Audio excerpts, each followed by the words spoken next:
اللہ اللہ اللہ اللہ۔ سورۃ الانعام کی آیت نمبر 95 سورہ انعام کا 12واں رکوع اور 7ویں پارے کا 18واں رکوع۔ ان اللہ فالق الحب والنوى، بے شک اللہ تعالی دانے اور گٹھلی کو چیرنے والا ہے۔ ان اللہ، بے شک اللہ تعالی، فالق، چیرنے والا ہے، الحبی، دانے کو، والنوى، گٹھلی کو۔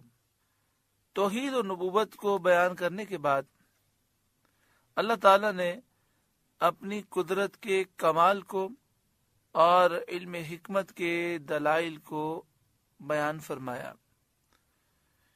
ہماری زندگی کا جو مقصود ہے، سب سے بڑا مقصود ہے، ہمیں اللہ تعالیٰ کی معرفت حاصل ہو، اللہ تعالیٰ کی صفات اور افعال کی معرفت حاصل ہو۔ تو یہاں اس آیت کریمہ میں اللہ تعالیٰ نے اپنے کمال قدرت اور علم حکمت کے دلائل ذکر فرمائے، اور یہ جاننا کہ وہی تمام چیزوں کا پیدا کرنے والا ہے، جو ایسا ہو وہی عبادت کا مستحق ہو سکتا ہے، نہ کہ وہ بت جنہیں مشرکین پوجتے ہیں، پتھر کے بے جان بت، نہ کسی چیز کو پیدا کرنے والے اور نہ کچھ کر سکتے ہیں، بلکہ خود لوگوں نے ان پتھروں کو مختلف شکلیں دی ہیں۔ خشک دانہ اور گٹھلی جو زمین میں بو دی جاتی ہے، خشک دانے کو اور گٹھلی کو چیر کر ان سے سبزہ اور درخت پیدا کرتا ہے اللہ تعالی۔ خشک دانہ زمین میں ہوتا ہے، اس سے باریک سی کونپل نکلتی ہے اور وہ زمین چیر کر باہر آتی ہے۔ گٹھلی سے باریک کونپل نکلتی ہے اور وہ زمین کو چیر کر باہر آتی ہے، اور اس سے سبزہ اگتا ہے، درخت، پودے اگتے ہیں۔ اور ایسی سنگلاخ زمینوں میں ان کے نرم ریشوں کو اللہ تعالیٰ رواں کرتا ہے، جہاں لوہے کی کیل بھی کام نہ کر سکے۔ آپ کسی پہاڑی علاقے میں چلے جائیں تو پہاڑی علاقوں میں آپ دیکھیں پہاڑوں کے اوپر پودے اگے ہوتے ہیں، اتنے مضبوط پتھر ہوتے ہیں کہ جہاں پر لوہے کی کیل بھی آپ گاڑنا چاہیں تو وہ اندر نہیں جاتی، بڑا مشکل ہے اور بڑی محنت ہوتی ہے اسے ڈالنے میں، لیکن ان پتھروں سے اندر سے پودے نکلتے ہیں جن کی کونپل انتہائی باریک ہوتی ہے۔ اللہ تعالیٰ نے ان میں کیسی طاقت پیدا کی کہ وہ پتھر کو چیر کر نکلتے ہیں۔ اس کی قدرت کے کیسے عجائبات ہیں۔ ان اللہ فالق الحب والنوى، بے شک اللہ دانے اور گٹھلی کو چیرنے والا ہے۔ یخرج الحی من المیت، زندہ کو مردہ سے نکالنے والا۔ یخرج، وہ نکالتا ہے، الحی، زندہ کو، من المیت، مردہ سے۔ اس سے مراد یہ ہے کہ جیسے سبزہ، پودا، درخت، سبزہ یہ جاندار ہوتا ہے، لیکن یہ نکلتا ہے بے جان دانے سے اور گٹھلی سے۔ انسان اور حیوان جاندار ہے، یہ نطفے سے نکلتا ہے۔ پرندہ جاندار ہے لیکن یہ انڈے سے نکلتا ہے، بظاہر انڈا بھی جان ہے۔ یخرج الحی من المیت، یخرج، وہ نکالتا ہے زندہ کو، الحی، زندہ کو، من المیت، مردہ سے۔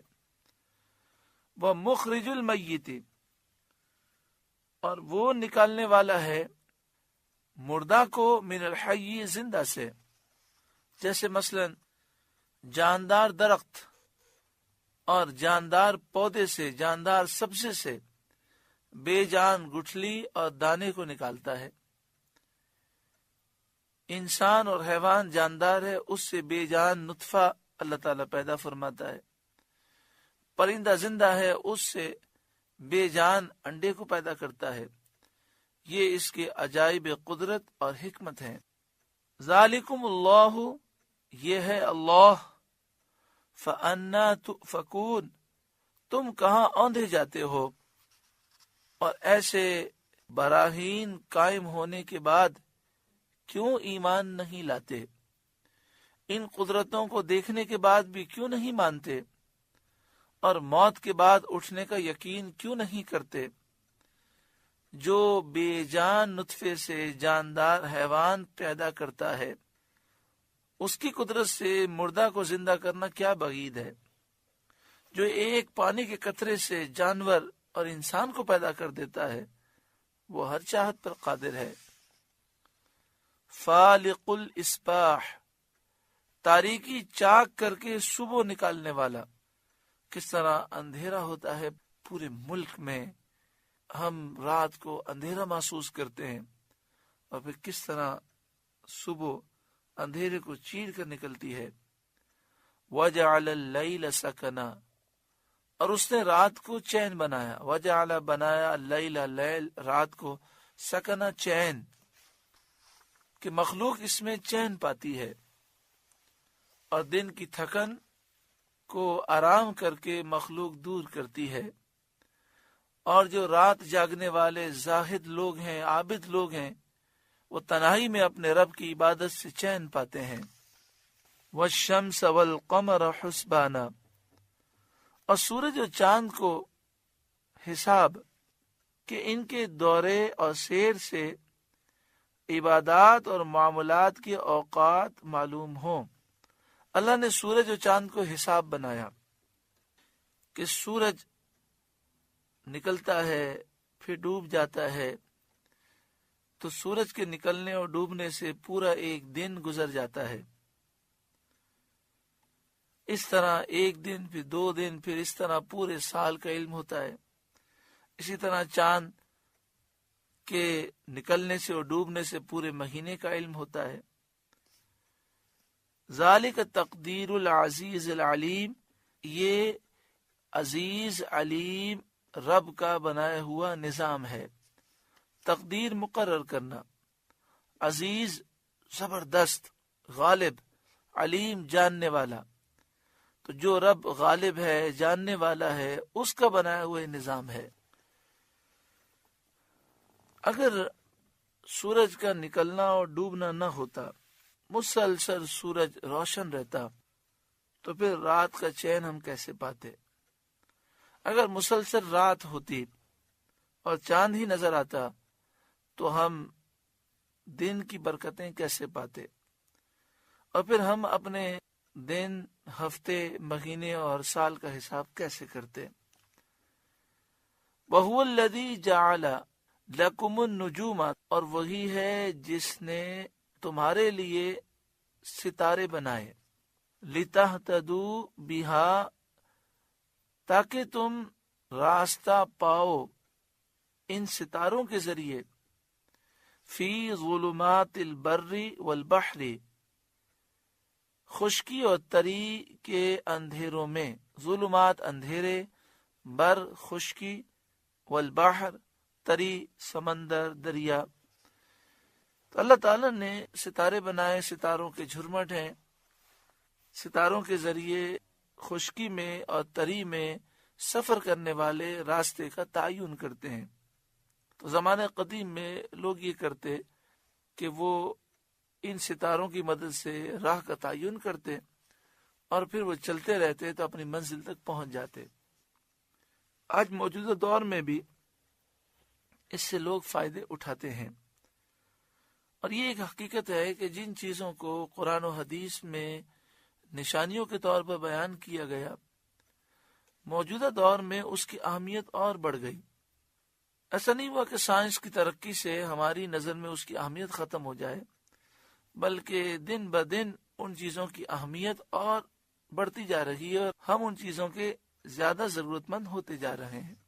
قرآن پاک میں بارش کا ذکر ہے بار بار، تو جیسے جیسے وقت گزرتا جا رہا ہے، پانی کی شدت کے ساتھ ضرورت اور بڑھتی جا رہی ہے۔ قد فصلنا الآیات لقوم یعلمون، ہم نے مفصل نشانیاں بیان کر دیں علم والوں کے لیے۔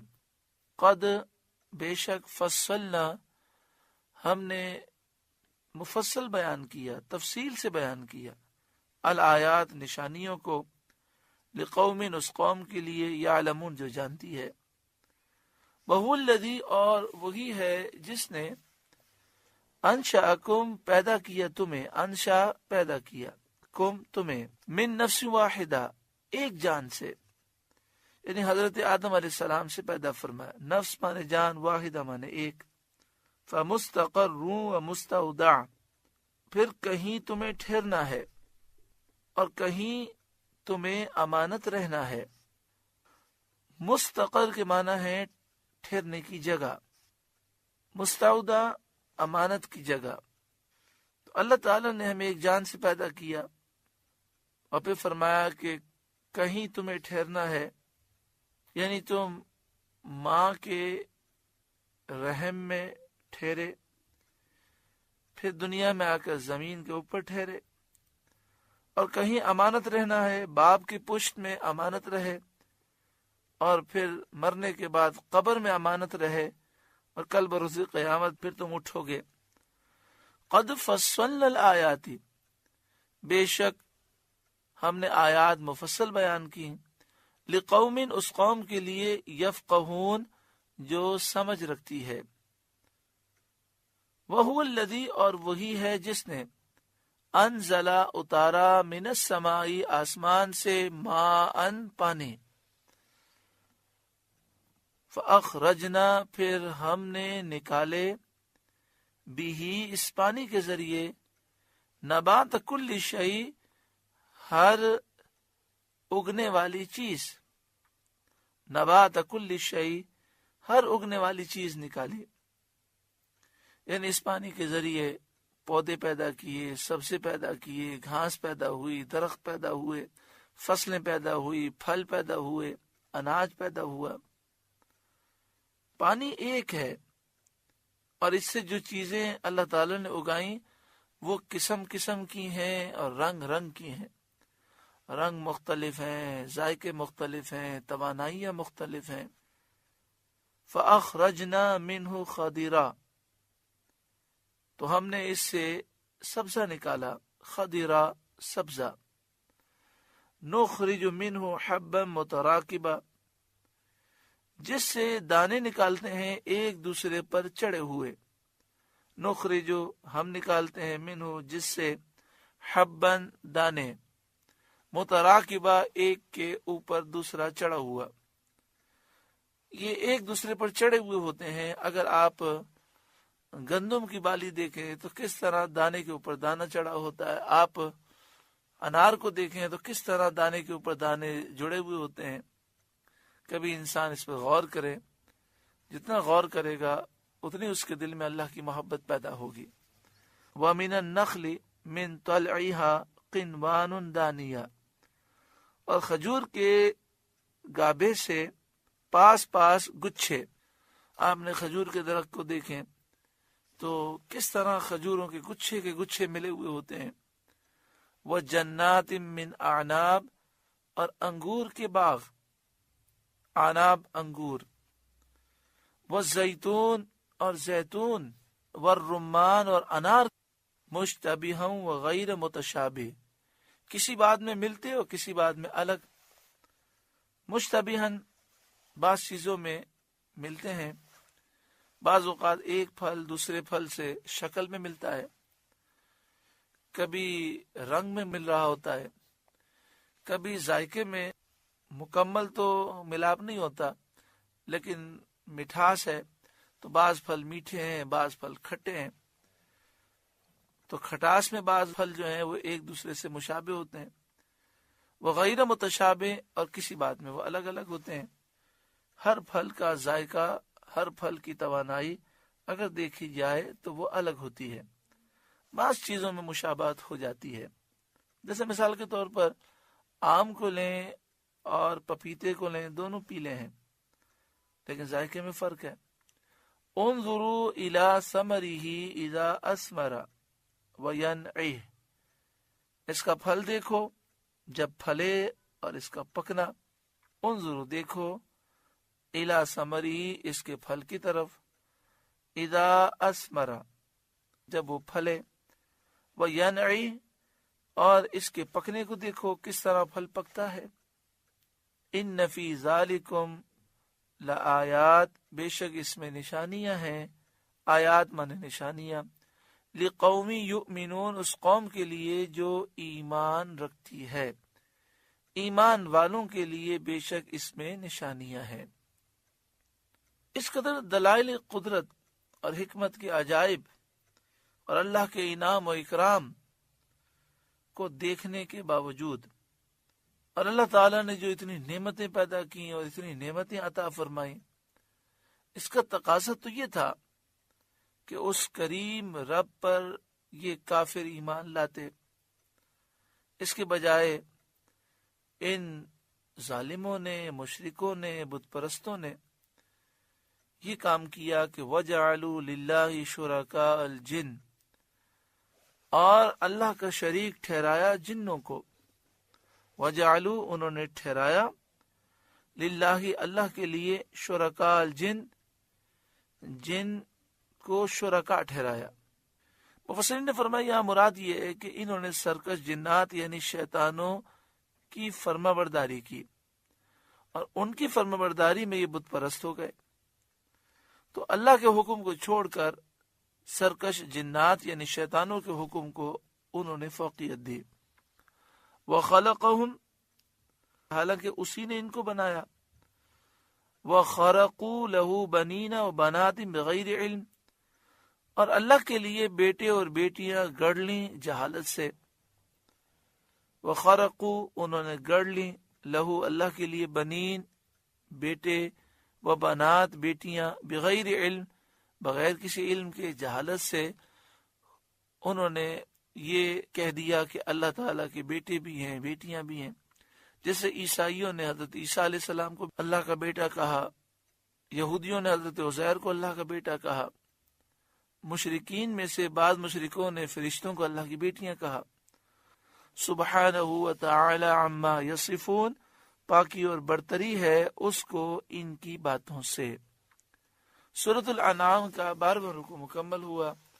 اللہ تبارک و تعالی ہمیں اس رکوع کے نور سے روشن منور فرمائے.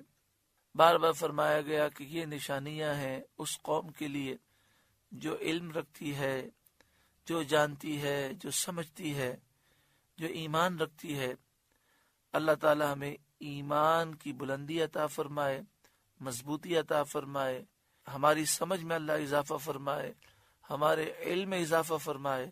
اللہ اللہ